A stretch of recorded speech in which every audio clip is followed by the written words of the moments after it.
Untuk mewujudkan visi Indonesia maju yang berdaulat, mandiri, dan berkepribadian melalui terciptanya pelajar Pancasila, Kementerian Pendidikan Kebudayaan Riset dan Teknologi terus menghadirkan berbagai terobosan Merdeka Belajar. Merdeka Belajar yang diusung Kemendikbudristek memiliki tujuan untuk mencapai pendidikan berkualitas bagi seluruh rakyat Indonesia melalui transformasi pada 4 hal, yakni infrastruktur dan teknologi, kebijakan, prosedur, dan pendanaan, kepemimpinan, masyarakat dan budaya, serta kurikulum, pedagogi, dan asesmen. Transformasi pendidikan Indonesia dimulai dari Merdeka Belajar episode pertama yang menghadirkan terobosan 4 pokok kebijakan agar paradigma dan cara lama dalam belajar dan mengajar dapat bertransformasi ke arah kemajuan. Episode kedua, Kampus Merdeka.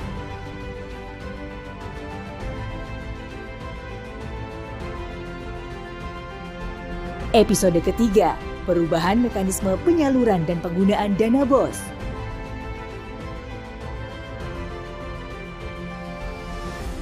Episode keempat, program organisasi penggerak.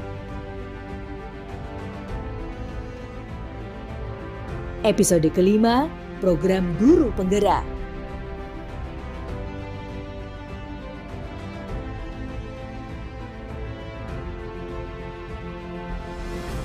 Episode ke-6, transformasi dana pemerintah untuk pendidikan tinggi. Episode ke-7, program sekolah penggerak.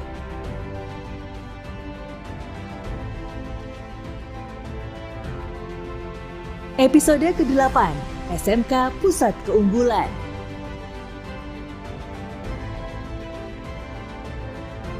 Episode ke-9, KIP Kuliah Merdeka.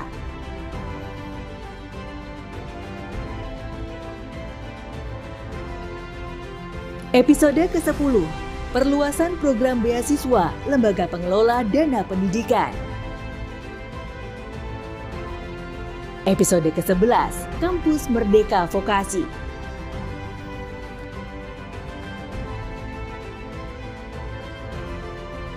Episode ke-12, Sekolah Aman Berbelanja bersama Siplah.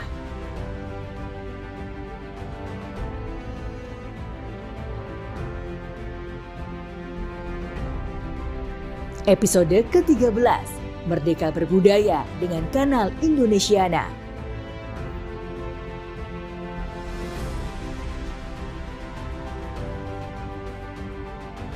Episode ke-14, Kampus Merdeka dari Kekerasan Seksual.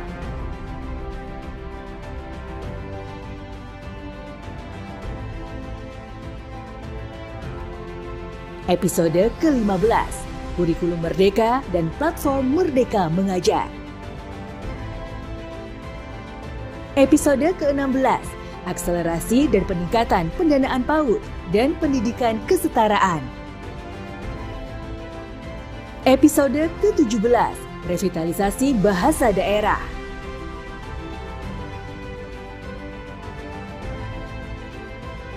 Episode ke-18, Merdeka Berbudaya dengan Dana Indonesiana.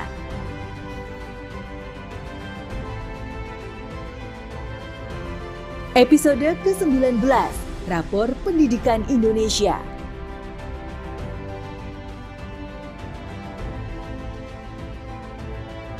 Episode ke-20, Praktisi Mengajar.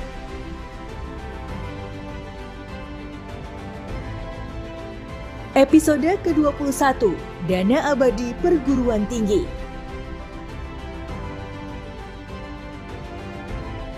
Dan episode ke-22, Transformasi Seleksi Masuk Perguruan Tinggi Negeri yang bertujuan untuk mendorong serta mengasah nalar dan karakter siswa yang lebih holistik, serta memberikan kesempatan yang lebih adil bagi semua siswa untuk berkompetensi dalam seleksi masuk perguruan tinggi negeri, demi tercapainya pendidikan yang berkualitas bagi seluruh rakyat Indonesia.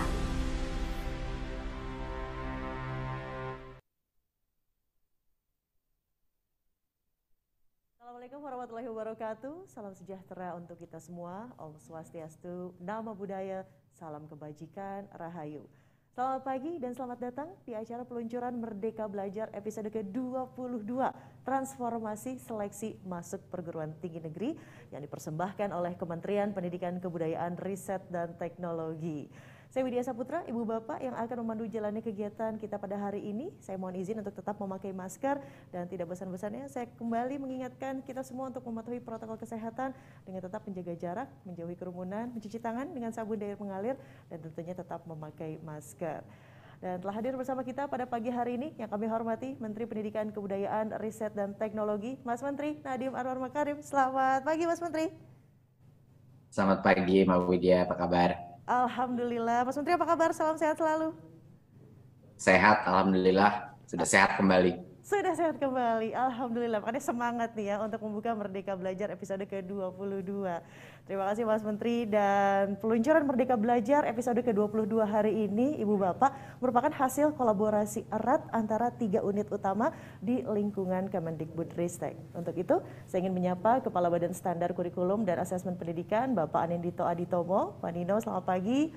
Ada juga PLT Direktur Jenderal Pendidikan Tinggi, Riset dan Teknologi, Bapak Nizam. Dan juga Direktur Jenderal Pendidikan Vokasi, Ibu Kiki Yuliati. Selamat pagi Ibu Bapak sekalian, salam sehat selalu.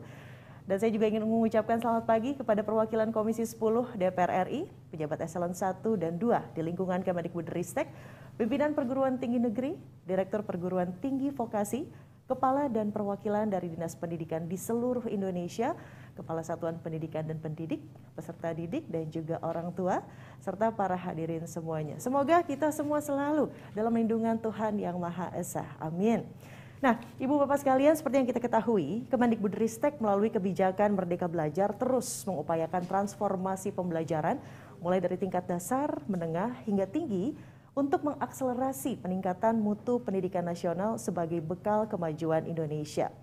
Untuk mengekskalasi upaya tersebut, pendidikan tinggi memiliki peran penting dalam perwujudan sumber daya manusia yang berkualitas dengan keterampilan yang adaptif terhadap perkembangan informasi dan teknologi, serta tentunya tantangan dunia kerja dan masyarakat. Oleh karena itu, hari ini Kemendikbudristek akan meluncurkan terobosan Merdeka Belajar episode ke-22 Transformasi Seleksi Masuk Perguruan Tinggi Negeri yang bertujuan untuk menyelaraskan capaian pembelajaran di pendidikan dasar dan menengah dengan skema seleksi masuk PTN guna mendorong proses pembelajaran yang lebih holistik. Nah, menghargai capaian pembelajaran peserta didik secara menyeluruh tentunya, dan juga menjaring calon mahasiswa berdasarkan potensi keberhasilan studi lanjut peserta didik, serta memberikan kesempatan yang inklusif kepada calon mahasiswa untuk bisa memilih program studi sesuai dengan minat dan bakatnya. Dan selanjutnya kita akan langsung mendengarkan penjelasan lebih detail tentang transformasi seleksi masuk perguruan tinggi negeri. Untuk itu saya mengundang Menteri Pendidikan, Kebudayaan, Riset dan Teknologi, Mas Menteri Nadiem Anwar Makarim untuk memberikan paparan. Silakan Mas Menteri. Terima kasih Mbak Widya. Assalamualaikum warahmatullahi wabarakatuh. Salam sejahtera bagi kita semua. Om Swastiastu, Namo Buddhaya, salam kebajikan, Rahayu. Yang saya hormati PLT Dirjen Diktiristek, Bapak Nizam, Dirjen Pendidikan Vokasi, Ibu Kiki Yulianti, Kepala Beskap, Bapak Anindito Aditomo, Kepala dan Perwakilan dari Dinas-Dinas Pendidikan, Ibu dan Bapak Pimpinan Perguruan Tinggi Negeri, Kepala Sekolah dan Guru, serta adik-adik pelajar dan mahasiswa yang saya banggakan. Hari ini adalah momen yang saya sangat tunggu-tunggu karena Merdeka Belajar episode ke-22 ini adalah terobosan yang menurut saya akan bisa menyelaraskan antara proses pembelajaran pendidikan menengah dan kualitas input pendidikan tinggi. Saya rasa hari ini akan kabar gembira bagi adik-adik yang ingin masuk universitas dari berbagai aspek. Izinkan saya melakukan sedikit paparan, silakan. Berikut. Kami semua tahu bahwa untuk bisa melompat ke masa depan dan bukan hanya mengejar ketertinggalan kita perlu pendidikan yang adil, inklusif, dan holistik. Dan episode Merdeka Belajar ke-22 ini tujuannya adalah untuk membangun jembatan, untuk memastikan bahwa pendidikan kita sebelum perguruan tinggi dan input kita masuk ke dalam perguruan tinggi itu menyambung dan terintegrasi.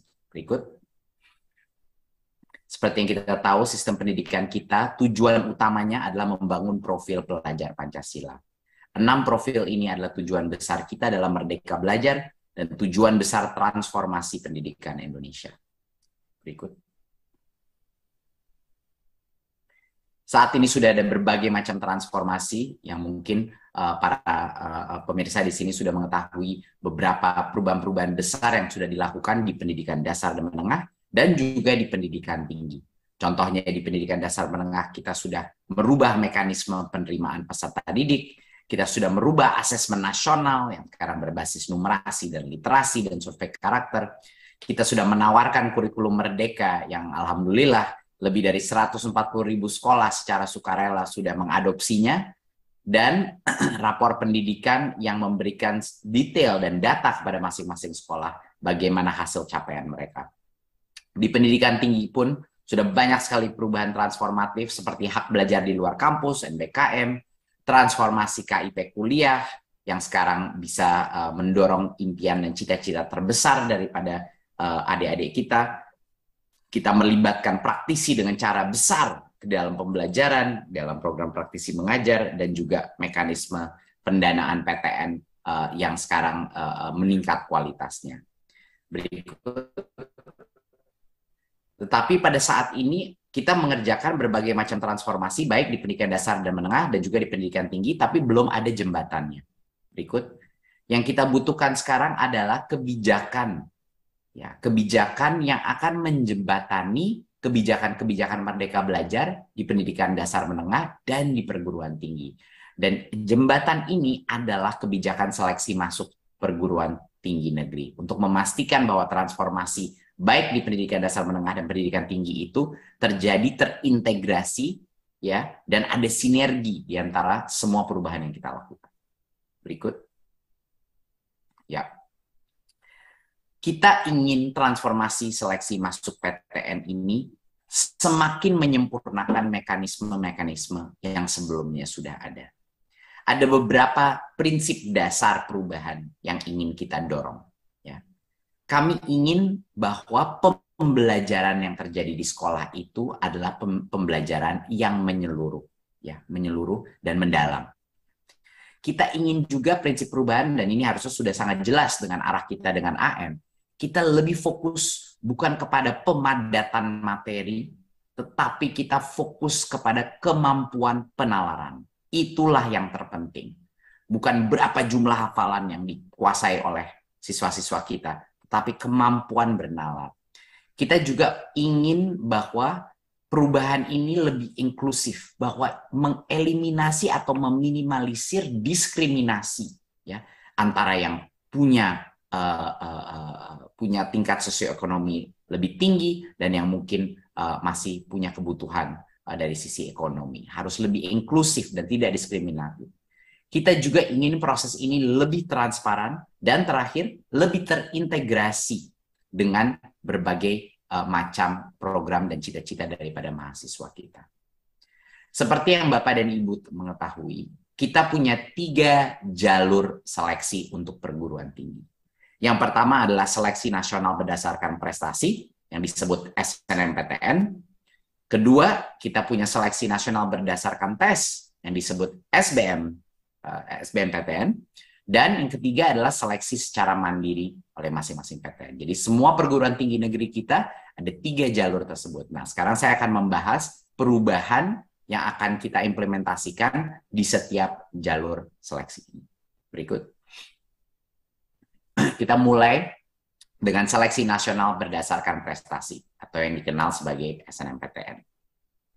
Sebelumnya, jalur seleksi prestasi ini memisahkan calon mahasiswa berdasarkan jurusan di pendidikan menengah. Seperti yang banyak teman-teman yang sudah masuk lewat jalur ini mengetahui, dulu itu pilihan program studinya itu dibatasi berdasarkan jurusan mereka di pendidikan menengah, ya kan? Apakah IPA atau IPS, track itu yang akan menentukan pilihan program studinya pada saat di universitas. Dan dulu itu hanya mata pelajaran tertentu yang dipertimbangkan atau angka dalam mata pelajaran tersebut yang dipertimbangkan dalam seleksi. Nah, ini menimbulkan beberapa masalah. Masalah pertama adalah bagi peserta didik yang mungkin di umur yang sangat muda itu menentukan dia mengikuti track yang apa, itu tidak punya kesempatan untuk mengeksplorasi.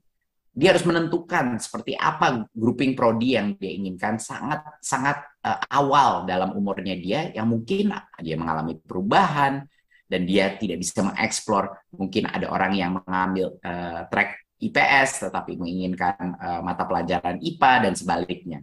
Dan ini melimit fleksibilitas daripada murid-murid kami.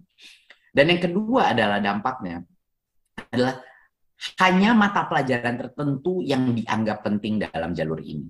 Jadi banyak sekali murid-murid kita dan juga guru-guru kita malah tidak berfokus kepada mata pelajaran secara holistik, hanya kepada beberapa mata pelajaran yang berhubungan dengan prodi itu. Nah, ini menimbulkan sistem pembelajaran yang sangat terpecah-pecah dan tidak holistik. Berikut. Padahal seperti yang kita ketahui, di masa depan, peserta didik ini sangat membutuhkan kompetensi yang holistik dan multidisipliner. Ya, tidak ada pekerjaan di masa depan pada saat anak-anak keluar dari sistem pendidikan kita yang akan membutuhkan satu ilmu saja. Seperti contoh, insinyur perlu ilmu dasar teknik, tapi juga perlu ilmu desain untuk mengerti bagaimana cara mendesain. Pengacara perlu ilmu hukum yang sangat kuat, tapi ilmu komunikasi sangat penting dalam bidang ini. Sama di bidang film misalnya, di bidang seni atau film, di mana ilmu dasar perfilman itu sangat penting, tapi tanpa mengerti pemasaran, dia tidak akan bisa juga sukses dalam memasarkan produknya dan talentanya dia. Nah, proses seleksi PTN ini harus mendorong pembelajaran yang menyeluruh dan multidisiplin. Dan ini adalah kenapa kita melakukan perubahan. Berikut.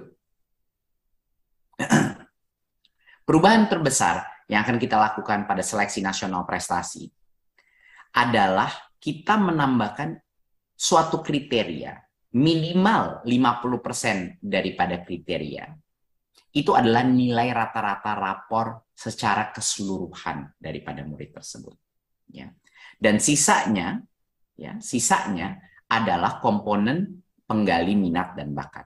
Sisanya itu adalah nilai rapor dari 2 mata pelajaran pendukung untuk prodi tersebut, atau prestasi, dan atau portfolio untuk prodi seni dan olahraga.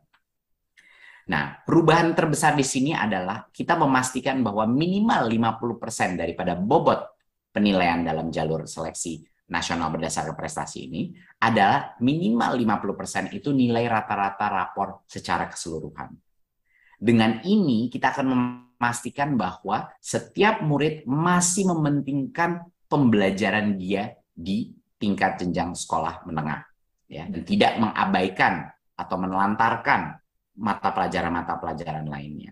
Tetapi tetap PTN bisa menentukan komposisi persentase antara komponen 1 dan komponen 2. Ya. Jadinya asal minimal 50% itu nilai rata-rata, sisanya adalah terserah. Bisa nilai rata-rata ditinggikan oleh PTN, bisa juga seluruh 50%-nya lagi pilihan dari PTN dan prodi tersebut untuk menentukan apa komposisinya. 2 mata pelajaran pendukungnya berapa persen, prestasinya berapa persen, dan lain-lain. Ya. Dan penentuan ini bisa saja berbeda antara prodi di dalam PTN yang sama. Jadi kalau di dalam PTN yang sama, prodinya berbeda, mereka masing-masing prodi boleh menentukan komponen beratnya. Apakah dia mau 50% full kepada 2 mata pelajaran pendukung, atau mungkin dibagi 25% mata pelajaran pendukung atau 25% prestasi dalam suatu lomba atau suatu kriteria kompetisi, itu dipersilahkan kepada PTN. Tapi perubahan yang terbesar adalah kami memasang 50% daripada bobot itu adalah nilai rata-rata secara keseluruhan, seluruh mata pelajaran. Sehingga semua mata pelajaran masih ada bobotnya dan nilainya. Berikut. Ya. Dan apa yang akan terjadi kalau kita melakukan perubahan ini? Peserta didik akan terdorong untuk berprestasi di seluruh mata pelajaran. Ya. Dan guru-gurunya pasti akan juga bisa melihat bahwa ada motivasi bagi peserta didik untuk mendapatkan angka yang cukup baik di seluruh rapor murid tersebut. Dan peserta didik juga terdorong untuk mengeksplorasi minat dan bakatnya secara mendalam. Jadinya, walaupun ada 50% bobot itu adalah nilai seluruh pembelajaran, masih sampai dengan 50% sisanya itu bisa berdasarkan fokus atau spesialitas daripada murid tersebut yang berhubungan dengan prodi yang sesuai dengan minat dan bakatnya. Jadinya di sini ada keseimbangan antara saya masih harus mendapatkan angka yang baik, rapor secara keseluruhan, tetapi yang harus lebih penting lagi adalah dan yang bobotnya sama besarnya dengan nilai rapor keseluruhan adalah area fokus saya atau spesialitas minat dan bakat saya. Berikut. Nah, untuk bisa sukses di jalur ini, peserta didik ini harus menyadari bahwa semua mata pelajaran itu masih penting. Ya. Jadi mereka fokus untuk belajar secara menyeluruh. Ya, saya rasa banyak sekali guru-guru akan sangat senang dengan ini, karena banyak sekali guru-guru di tingkat SMA yang mungkin sudah melihat anaknya sudah demotivasi di beberapa mata pelajaran tertentu dan fokus kepada hanya area-area yang berhubungan dengan prodinya. Ini memberikan para siswa untuk menggali minat dan bakat secara tekun, ya, tingkatkan prestasi mereka, memberikan insentif untuk meningkatkan prestasi, dan mengeksplorasi pilihan prodi yang sesuai dengan minat dan bakatnya. Ya. Dan juga ini meningkatkan transparansi terhadap kalau anak itu ingin mengetahui apa sih komponen penilaian untuk masing-masing prodi di masing-masing perguruan tinggi, ini bisa secara transparan tersebut bisa dicari dan anak itu bisa melakukan perencanaan yang lebih matang.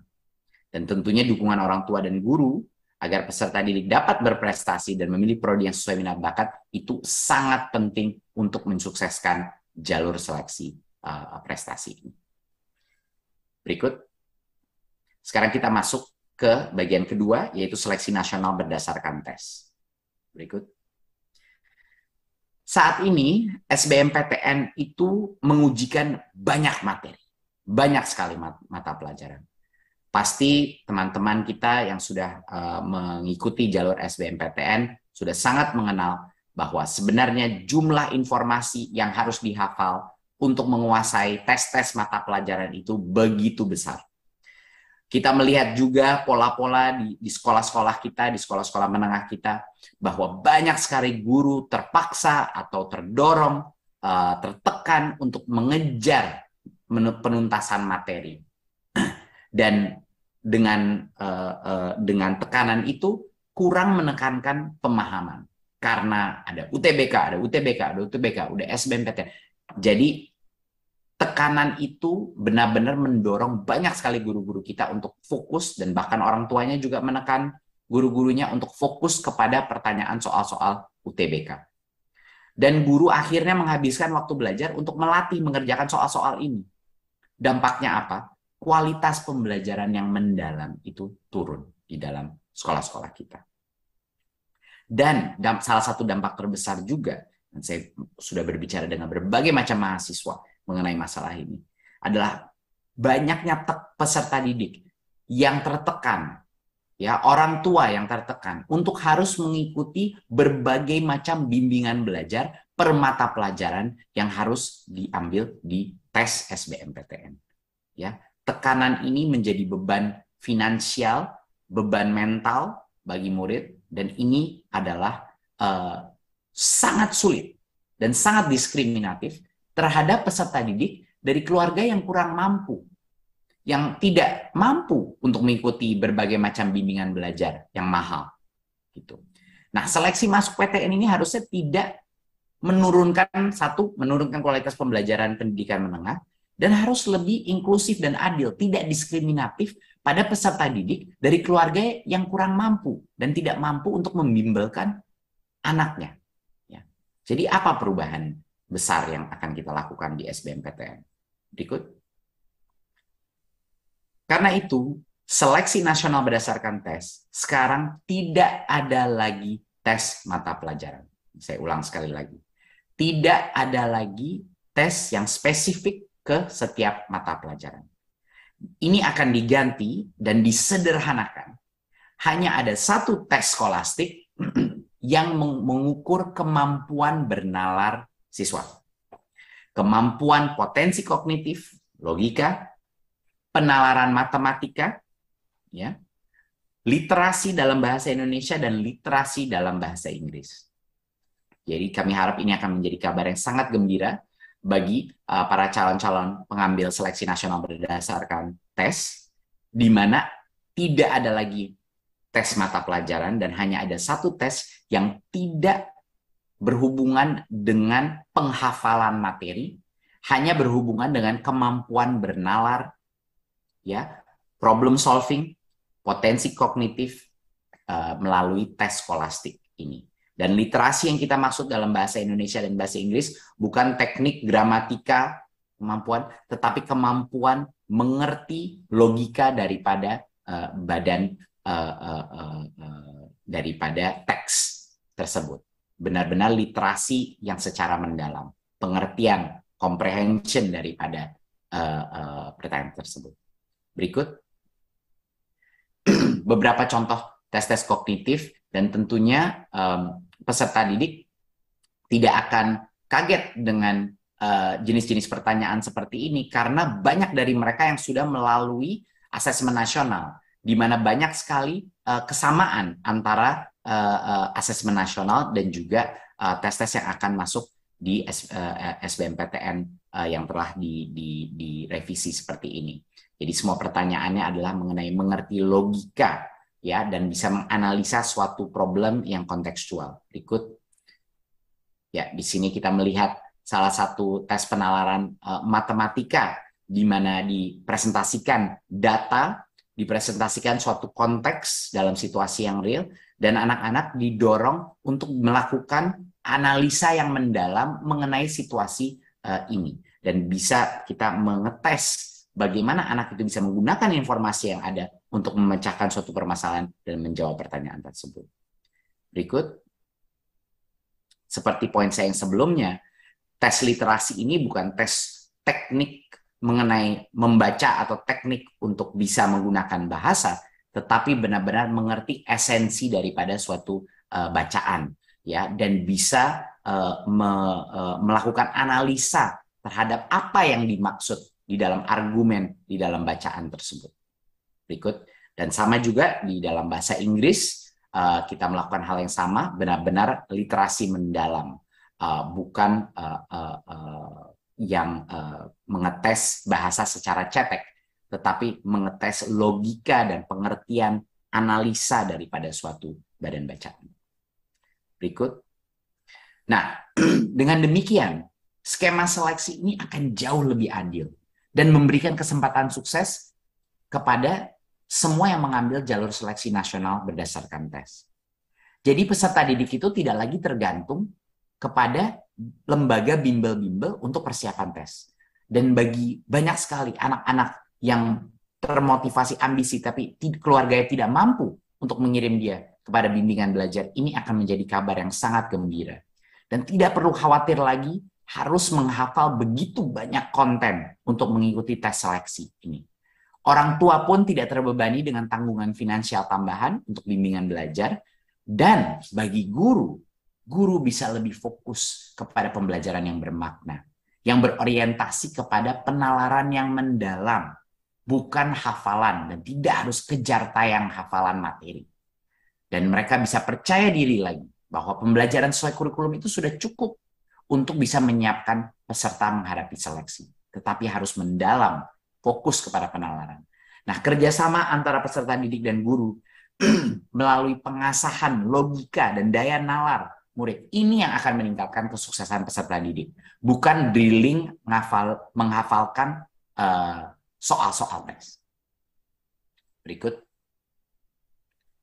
Nah, untuk yang ketiga, seleksi mandiri. Kita akan mendorong perubahan. Saat ini ada beberapa permasalahan dengan seleksi jalur mandiri. Menurut kami, tingginya keragaman jenis mekanisme antara PTN kita itu besar sekali. Besar sekali. Semuanya berbeda-beda. Dan akibatnya adalah tidak ada standarisasi yang mengatur transparansi dan akuntabilitas proses. Nah, apa ini dampaknya? Masyarakat banyak yang merasa dan punya persepsi bahwa jalur seleksi mandiri ini berpihak kepada mahasiswa yang punya kemampuan finansial tinggi. Banyak persepsi publik yang kadang-kadang skeptis dan tidak percaya tentang transparansi daripada proses jalur mandiri ini. Padahal PTN itu adalah instansi pemerintah yang harus memberikan pelayanan secara adil kepada masyarakat. Jadi, kami merasa seleksi jalur mandiri ini perlu memiliki standar transparansi yang sama antara PTN. Berikut. Apa kebijakan kita? Pemerintah akan mengatur agar seleksi mandiri ini dilaksanakan dengan lebih transparan. Step pertama kita akan mewajibkan PTN untuk mengumumkan sebelum pelaksanaan seleksi mandiri 4 hal. 1 adalah jumlah mahasiswa yang akan diterima masing-masing program studi dan fakultas. Kedua adalah metode penilaian calon mahasiswanya juga harus diumumkan secara transparan. Tes secara mandiri atau kerjasama tes melalui konsorsium, memanfaatkan nilai dari hasil seleksi nasional, dan lain-lain. Dan 3, berapa harus diumumkan sebelum seleksi mandiri, besaran biaya atau metode penentuan besaran biaya yang dibebankan bagi calon mahasiswa. Dan keempat adalah calon mahasiswa atau masyarakat bisa diberikan akses untuk melaporkan ya melalui kanal pelaporan whistleblowing system Inspektorat Jenderal Kementerian kalau ada bukti permulaan atas pelanggaran pengaturan dalam proses seleksi. Jadi kalau ada apapun masih ada kanal untuk melakukan pelaporan, masih ada kanal di mana masyarakat bisa berpartisipasi untuk memonitor transparansi ini. Dan ini yang akan menguatkan filsafat penting kita dan akan kita sebut secara eksplisit dalam regulasi bahwa seleksi mandiri PTN harus berdasarkan seleksi akademis dan dilarang dikaitkan dengan tujuan komersial. Itu adalah garis besarnya adalah di situ. Berikut. Nah, sesudah pelaksanaan seleksi mandiri, PTN juga diwajibkan mengumumkan 1, jumlah peserta seleksi yang lulus, dan juga sisa kuota yang masih belum terisi.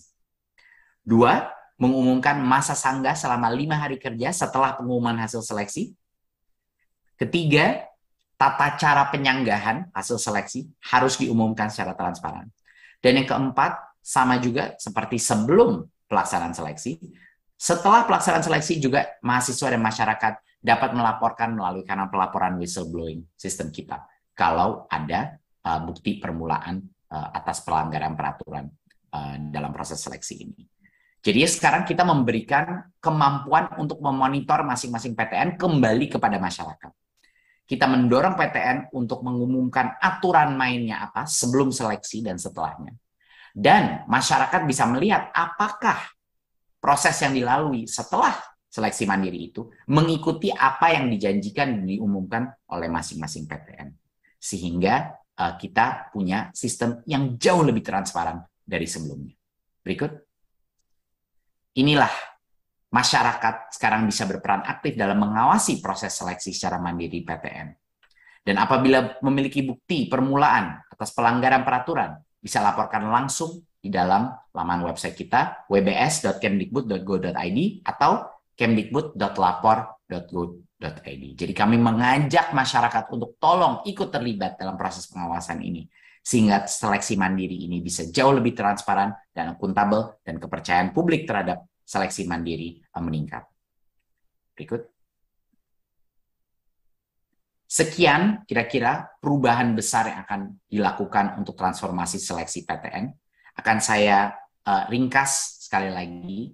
Untuk seleksi nasional berdasarkan prestasi SNMPTN, kita menambahkan minimum kriteria bobot 50% kepada rata-rata nilai rapor seluruh mata pelajaran. Sehingga setiap pencapaian siswa, setiap mata pelajaran itu ada bobotnya dalam seleksi proses ini. Sisanya itu kita berikan kebebasan terbesar kepada Prodi dan PTN untuk menentukan bobotnya antara mata pelajaran yang spesifik ke Prodi itu prestasi atau portfolio. Untuk seleksi nasional berdasarkan tes atau SBMPTN, tidak ada lagi tes mata pelajaran spesifik. Hanya ada satu tes skolastik yang mengukur potensi kognitif, penalaran matematika, literasi dalam bahasa Indonesia dan bahasa Inggris. Dan ini akan menyederhanakan secara drastis tes seleksi ini dan meringankan beban kepada orang tua untuk harus membimbelkan anaknya di dalam setiap tes, menurunkan tekanan kepada guru untuk melakukan drilling tes UTBK yang selama ini terjadi, dan fokus kepada penalaran dan fokus kepada kurikulum mereka yang mendalam. Dan untuk seleksi secara mandiri, kita akan meningkatkan transparansi dan akuntabilitas dan memberikan kesempatan untuk masyarakat untuk mengawasi proses pelaksanaan tersebut dengan memastikan bahwa PTN mengumumkan semua kriteria dan proses daripada seleksi jalur mandiri sebelum dan sesudah seleksi terjadi. Berikut. Terima kasih Bapak Ibu untuk waktunya. Saat ini kami merasa Merdeka Belajar 22 ini sangat besar, dan saya harap ini bisa menjadi kabar yang sangat gembira bagi guru-guru, bagi murid-murid kita, dan bagi orang tua yang saat ini sedang merencanakan seleksi masuk ke dalam perguruan tinggi. Semoga dengan jembatan kebijakan ini antara pendidikan menengah dan pendidikan tinggi, kita bisa menciptakan jalur seleksi yang jauh lebih transparan dan sangat lebih demokratis, sangat lebih menjunjung tinggi keadilan sosial bagi seluruh rakyat Indonesia, lebih sederhana untuk murid-murid kita, sehingga mereka bisa juga fokus dalam pembelajaran mereka di tingkat jenjang sebelumnya, dan juga mereka punya kesempatan yang sama untuk sukses, apapun tingkat ekonomi mereka. Terima kasih. Wassalamualaikum warahmatullahi wabarakatuh.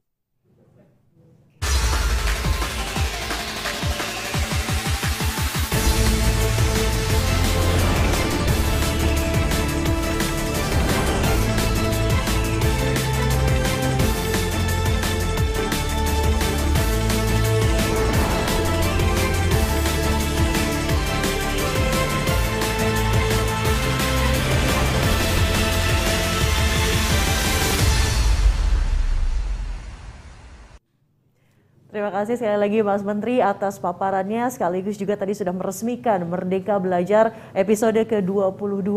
Semoga dengan adanya transformasi seleksi masuk PTN akan tercipta proses pembelajaran yang lebih holistik di jenjang dasar dan menengah, dan tentunya memberikan kemerdekaan yang lebih besar bagi para calon mahasiswa untuk memilih program studi yang sesuai dengan bakat dan minatnya. Baiklah Ibu Bapak sekalian, selanjutnya kita akan masuk ke sesi diskusi bersama Mas Menteri langsung dan 5 narasumber kita yang luar biasa pada pagi hari ini. Untuk itu saya kembali mengundang Mas Menteri, Menteri Pendidikan Kebudayaan Riset dan Teknologi, Mas Menteri Nadiem Anwar Makarim. Dan juga saya ikut mengundang, ini ada Rektor Universitas Negeri Padang, Bapak Ganefri. Ada Direktur Politeknik Negeri Batam, Bapak Uuf Brajawi Dagda. Selamat pagi Pak. Kepala Sekolah SMA N1 Lembang. Selamat pagi Bapak Suhendiana Nur.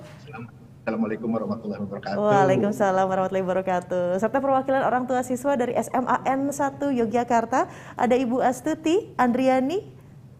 Selamat pagi, assalamualaikum. Selamat pagi, waalaikumsalam Ibu. Dan juga perwakilan siswa dari SMA Pradita Dirgantara, ada Juda Hoka Wisika. Juda, selamat pagi.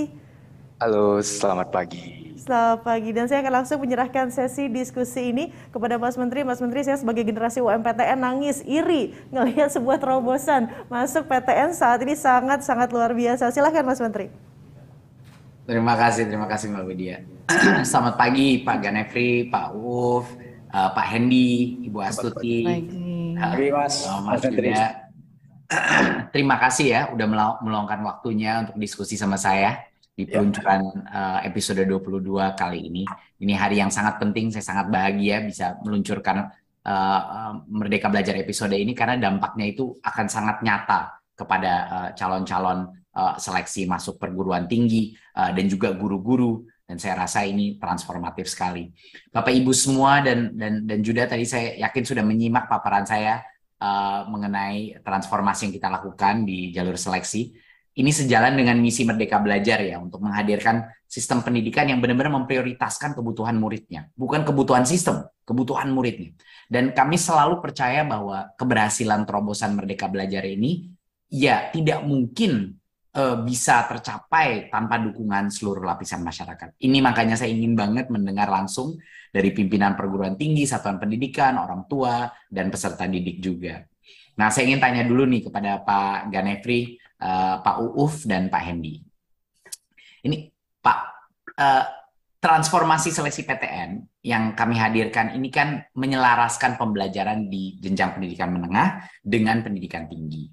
Ini memberikan kesempatan yang lebih adil bagi peserta didik, terutama yang memiliki latar belakang kesulitan ekonomi. Nah, sebagai rektor dan kepala sekolah, apa harapan yang ingin Bapak lihat dari hasil transformasi ini? Silakan Pak Ganefri terlebih dahulu, dilanjutkan Pak Uuf dan Pak Hendi.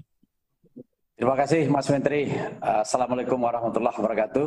Salam sejahtera untuk kita semua. Pertama tentu kami berterima kasih ini atas kesempatan bisa dialog langsung dengan Mas Menteri. Ini terkait dengan transformasi seleksi masuk perguruan tinggi negeri. Dan ini adalah terobosan Merdeka Belajar episode yang ke-22. Dan saya memang mengikuti dari pertama sampai yang ke-22 ini apa yang dilakukan terobosan-terobosan oleh Mas Menteri, dan khusus yang transformasi seleksi masuk perguruan tinggi negeri ini, saya kira ini dampaknya luar biasa ini. Walaupun yang dirubah hanya pola seleksi masuk perguruan tinggi, tadi mulai dari jalur prestasi, kami melihat dampaknya kepada guru-guru terutama. Selama ini kita melihat di SLTA itu, khusus anak-anak yang kelas 3 itu, mereka sudah memilah-milah guru itu.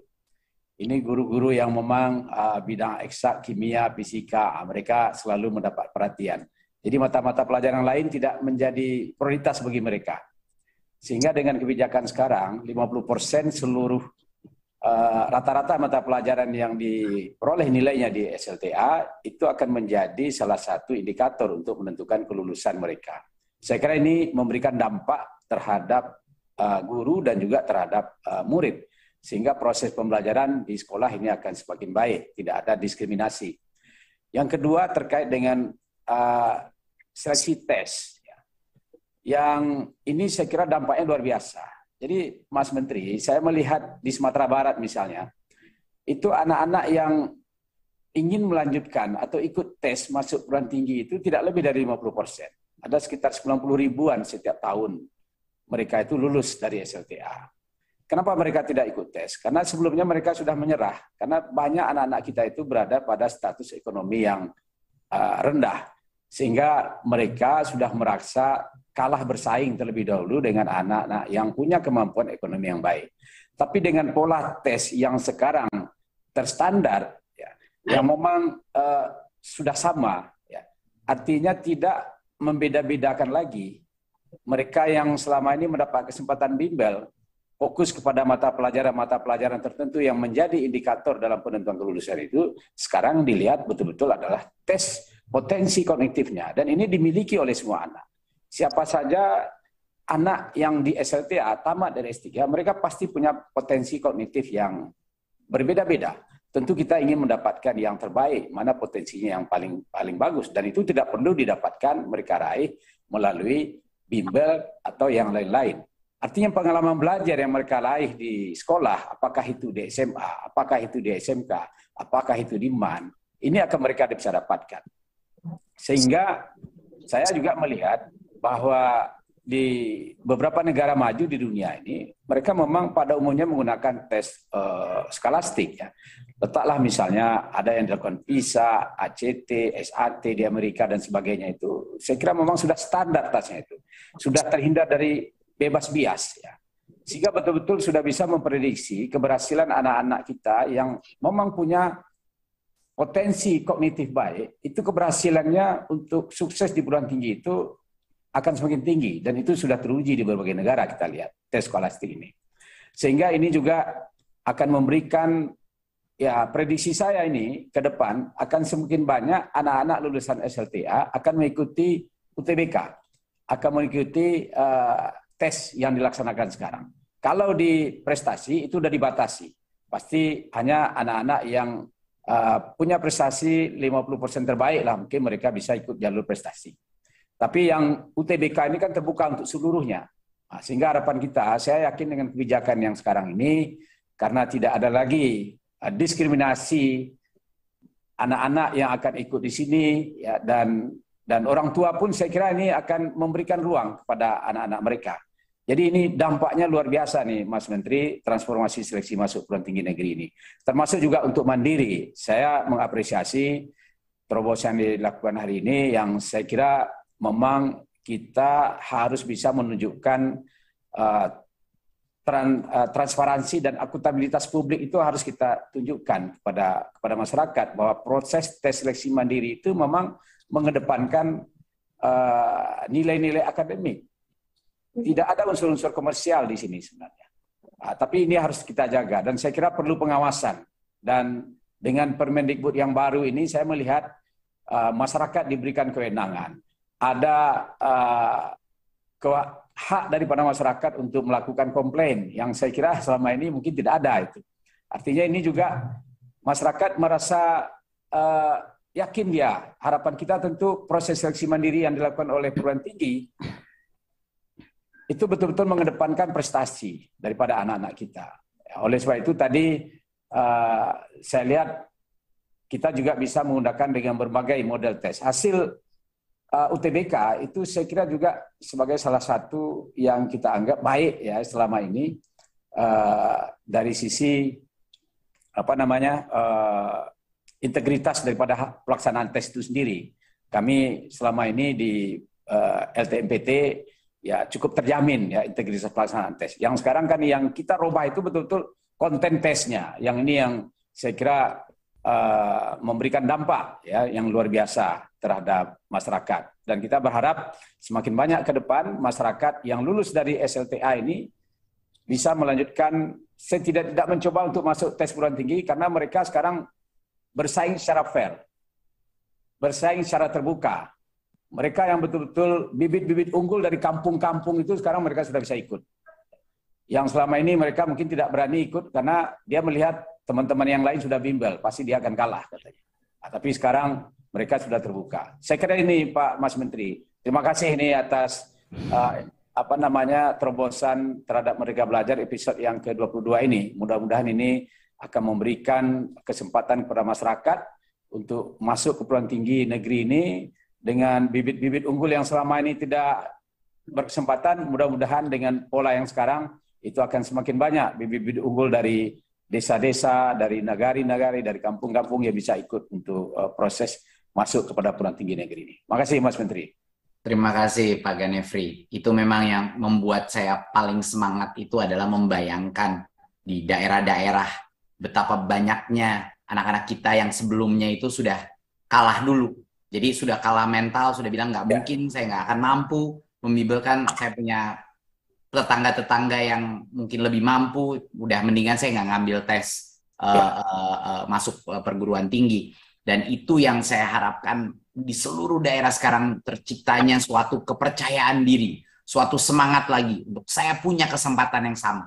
Saya punya kesempatan yang sama. Saya tidak harus mengikuti bimbel untuk menghafal begitu banyak materi. Tapi kalau saya punya logika yang baik, saya punya kemampuan bernalar yang baik, saya punya kesempatan yang sama dengan teman-teman saya yang punya tingkat ekonomi jauh lebih tinggi. Dan itu penting sekali. Harapan itu, optimisme itu sangat penting untuk Indonesia. Silakan Pak Uuf.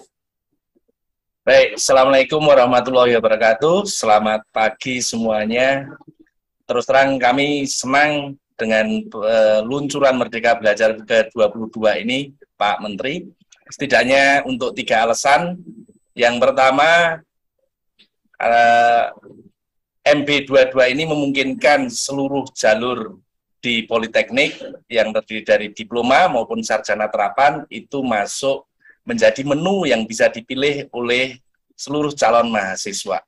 Dan yang kedua utamanya adalah perluasan akses bagi mahasiswa-mahasiswa yang memang selama ini tidak beruntung secara sosioekonomi. Batam, saya pikir dikelilingi oleh daerah yang masih banyak tertinggal sosioekonominya, sehingga ini akan membuka akses seluas-luasnya bagi teman-teman berprestasi dari SMA maupun SMK di seluruh Indonesia. Yang ketiga, di belakang saya ini adalah proses pembelajaran di Politeknik Negeri Batam, dan ini sedang diterapkan di seluruh Politeknik di Indonesia, Mas Menteri, di mana pembelajarannya itu berbasis proyek. Proyeknya bukan proyek komersil utamanya, tapi adalah proyek pembelajaran. Beberapa di antaranya memang komersil. Dan ini sangat selaras dengan mekanisme seleksi yang diluncurkan di MB22 ini. Perlu kami informasikan saat ini di semester ini ada 438 proyek pembelajaran di Politeknik Negeri Batam. Campur yang mengerjakan ada mahasiswa dari berbagai program studi, lintas angkatan juga, di mana dari 438 tersebut 61 diantaranya itu berasal dari industri. Jadi ini sangat sesuai dengan seleksi mahasiswa baru yang diluncurkan di MP 22 ini. Terima kasih Mas Menteri. Terima kasih Pak Uuf. Nah ini juga memberikan semangat baru juga bagi adik-adik kita di sekolah di SMK juga ya Pak, ya kan? Dan juga jadi baik mau dia masuk ke politeknik, perguruan tinggi vokasi ataupun akademik, ini akan menciptakan kesetaraan kesempatan. Dan menurut saya itu adalah poin terbesar dari perubahan ini. Silakan Pak Hendy. Terima kasih. Assalamualaikum warahmatullahi wabarakatuh. Selamat pagi buat semuanya. Mas Menteri, saya Suhendian Nanur dari SMA Negeri 1 Lembang, Kabupaten Bandung Barat, merupakan salah seorang yang paling beruntung bisa berkomunikasi langsung dengan Mas Menteri. Salam kenal dari saya, anak-anak, dan juga guru kami di SMA Negeri 1 Lembang. Sebagai sekolah penggerak tahap 1, kami sangat senang nih dengan adanya transformasi seleksi masuk ke perguruan tinggi. Karena kami mempunyai pemahaman yang sama dengan informasi, ya, mengenai informasi dan proses seleksi ke perguruan tinggi. Juga kami berharap dengan sinergitas antara proses pembelajaran yang dilakukan di sekolah, ya, yang sudah menerapkan pembelajaran yang bermakna secara holistik, dengan proses seleksi nanti ke perguruan tinggi. Kami guru-guru menjadi yakin sekarang bahwa proses pembelajaran yang kami lakukan adalah benar. Karena pembelajaran di sekolah kami sudah menerapkan pembelajaran yang tematik, integratif, kolaboratif. Di mana peserta didik secara berkolaborasi dilatih untuk memecahkan masalah di kehidupan sehari-harinya. Masalah itu yang terkait dengan ekonomi, sosial, masalah sosial, dan masalah lingkungan. Dengan tema-temanya kami ambil dari tema-tema 17 goal, Sustainable Development Goals UNESCO, ya, sehingga pembelajaran ini diharapkan akan menguatkan kemampuan yang diperlukan di abad 21, yaitu kemampuan bernalar atau berpikir kritis, dan kemampuan memecahkan masalah, kemampuan berpikir kreatif, kemampuan berkolaborasi, dan kemampuan berkomunikasi. Dengan demikian juga menguatkan profil pelajar Pancasila sesuai dengan cita-cita dari Mas Menteri. Sehingga nyambung dengan literasi, numerasi, dan karakter secara holistik sebagai sistem seleksi ke perguruan tinggi. Sangat senang sekali. Dan dengan transformasi seleksi masuk ke perguruan tinggi ini, akan memotivasi guru nih, SMA Negeri 1 Lembang untuk meneruskan pembelajaran yang sudah kami lakukan. Dengan demikian, kami berharap siswa-siswi kami lebih banyak lagi yang masuk ke perguruan tinggi. Perlu dilaporkan bahwa kemarin yang masuk perguruan tinggi negeri itu ada sekitar 199 orang, melalui jalur SNMPTN itu ada 43 orang, dan 60 orang itu jalur SBM. Ya. Nah, salam dari anak-anak kami dan guru-guru kami di SMA Negeri 1 Lembang. Ya, Mas Menteri, semoga Mas Menteri selalu diberi kekuatan dan kesehatan untuk melakukan terobosan-terobosan dan kebijakan-kebijakan yang berpihak pada kebutuhan dan karakteristik peserta didik. Terima kasih Mas Menteri. Wabillahi taufiq wal hidayah. Assalamualaikum warahmatullahi wabarakatuh. Waalaikumsalam. Luar biasa. Saya merinding mendengar Pak Hendy ini, karena menurut saya banyak sekali kepala sekolah yang akan akhirnya bisa napas sekarang. Karena begitu banyak dorongan dan tekanan untuk melakukan drilling tes soal. Dorongan dari orang tua, dorongan bahkan dari muridnya sendiri, dan dari dinas pun yang ingin memasukkan anak-anaknya masuk ke dalam universitas. Jadi semua tekanan itu sekarang berubah, bukan tekanan kepada drilling, tapi sekarang semua guru dan kepala sekolah bisa fokus kepada benar-benar proses penalaran, proses pendalaman kurikulum, dan tidak perlu stres lagi mengenai pemahaman atau penghafalan materi yang begitu besar. Dan itu yang menurut saya akan melepaskan dan memerdekakan guru-guru kita. Pak Hendy, terima kasih sekali untuk semangat yang luar biasa. Semoga sukses dan salam buat anak-anak dan guru-guru di sekolah Bapak. Nah, sekarang saya ingin bertanya kepada Ibu Astuti dan Juda.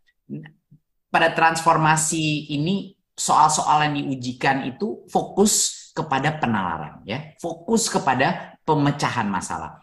tidak ada lagi tes mata pelajaran tertentu, dan tidak ada lagi soal-soal hafalan. Nah, apa tanggapan Ibu Astuti sebagai orang tua dan juga sebagai siswa tentang perubahan ini?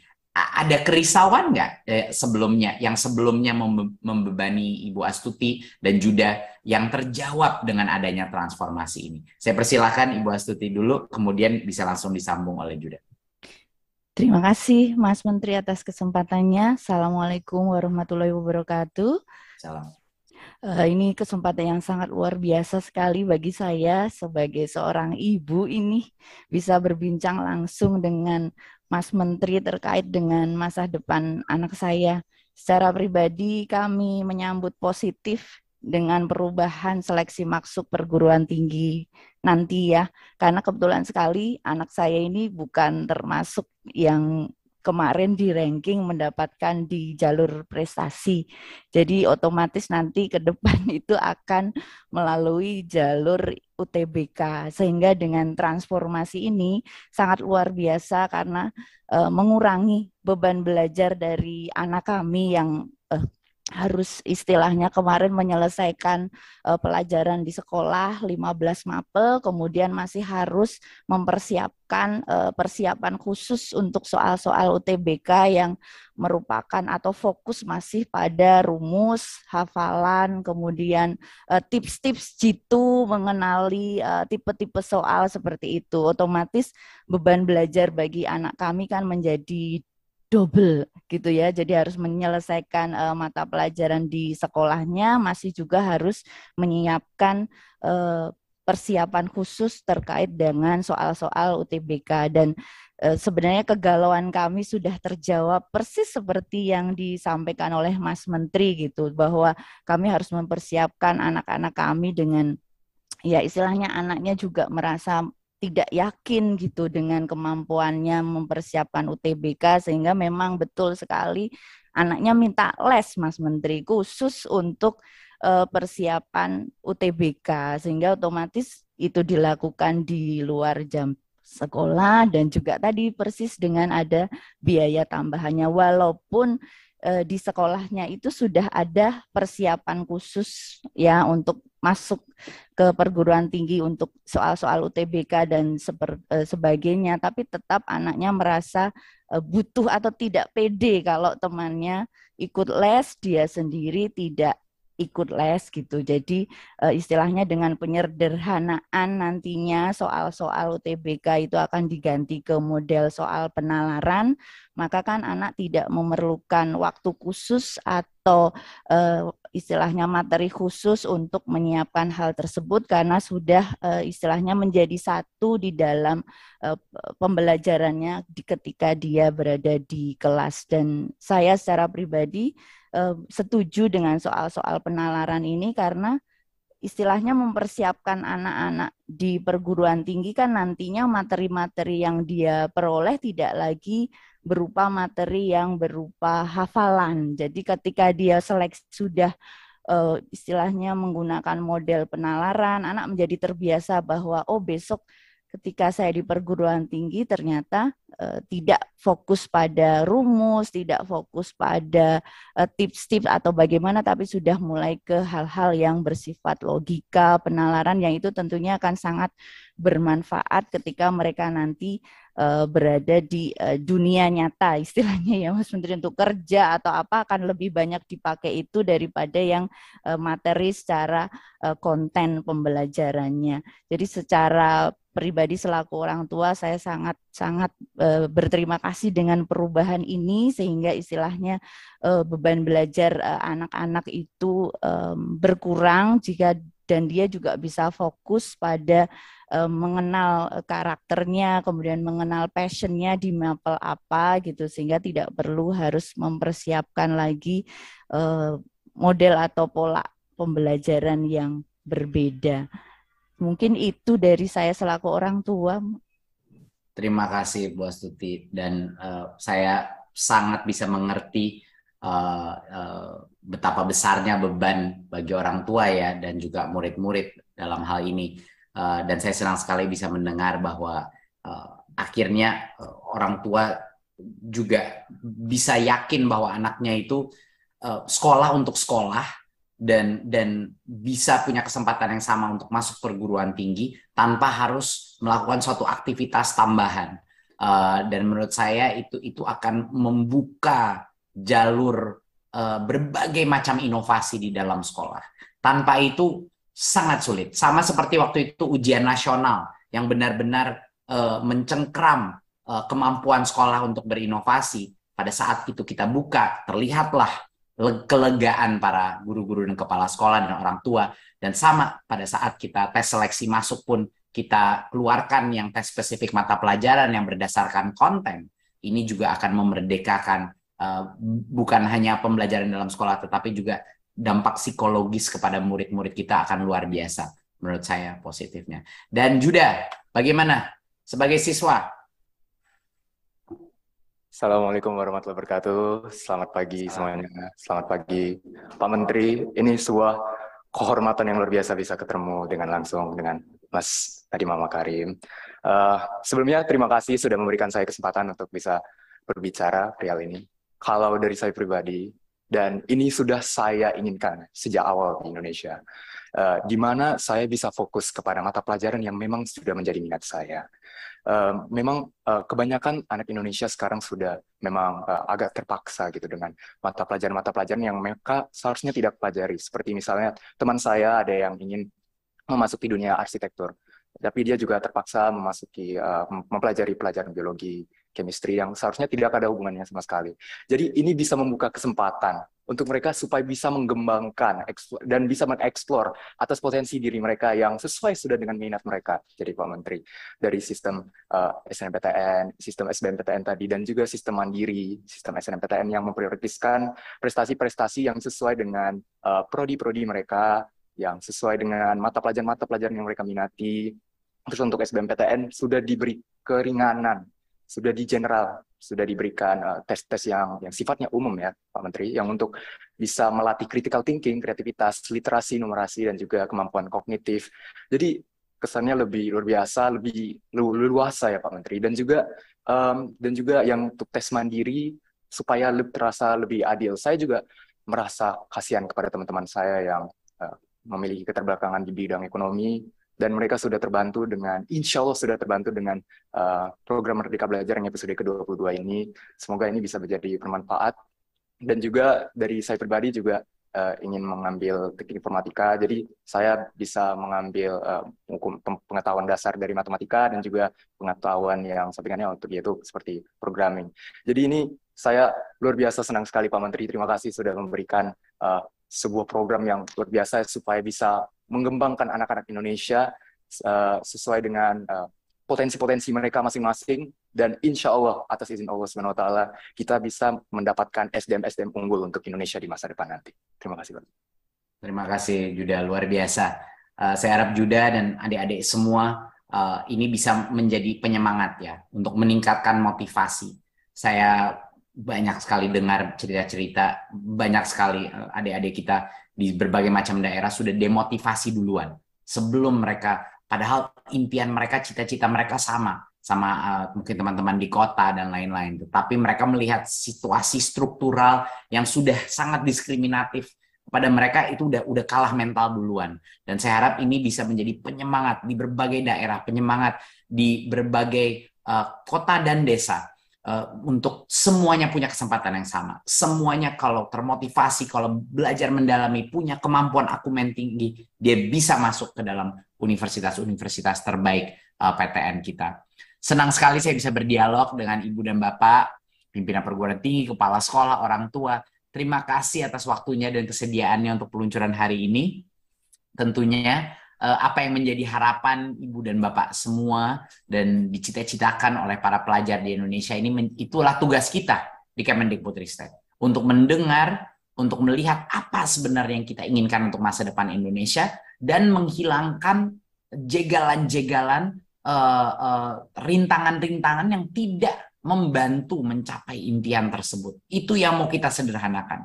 Itu yang kita maksudkan dengan Merdeka Belajar. Memberikan the power back, memberikan kemampuan dan kemerdekaan bagi sekolah-sekolah kita untuk menjadi sekolah, bukan jadi administrator sistem pendidikan, bukan jadi tempat drilling tes UTBK, tapi memberikan kemampuan itu kembali kepada sekolah-sekolah kita untuk berkarya dan mendalami proses pembelajaran dan memberikan kesempatan yang adil untuk anak-anak kita bisa mencapai mimpi mereka. Terima kasih sekali lagi, acara saya kembalikan ke Mbak Widya. Terima kasih Mas Menteri, itu dia yang menghilangkan jagalan-jagalan yang tidak perlu sebetulnya dan sangat menyederhanakan.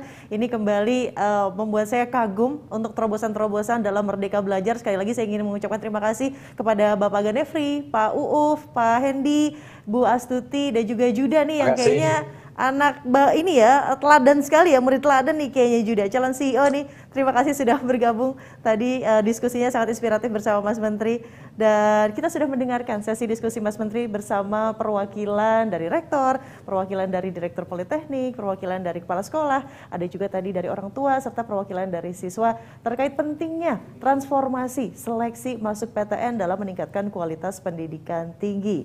Dan selanjutnya kita juga akan menyimak testimoni dukungan dari para rektor dan direktur lainnya dalam tayangan berikut ini. Itu dia tadi tayangan testimoni, saya yakin ini semua pada gemuruh tepuk tangan secara online. Dan tidak terasa Ibu Bapak, kita sudah sampai di penghujung acara.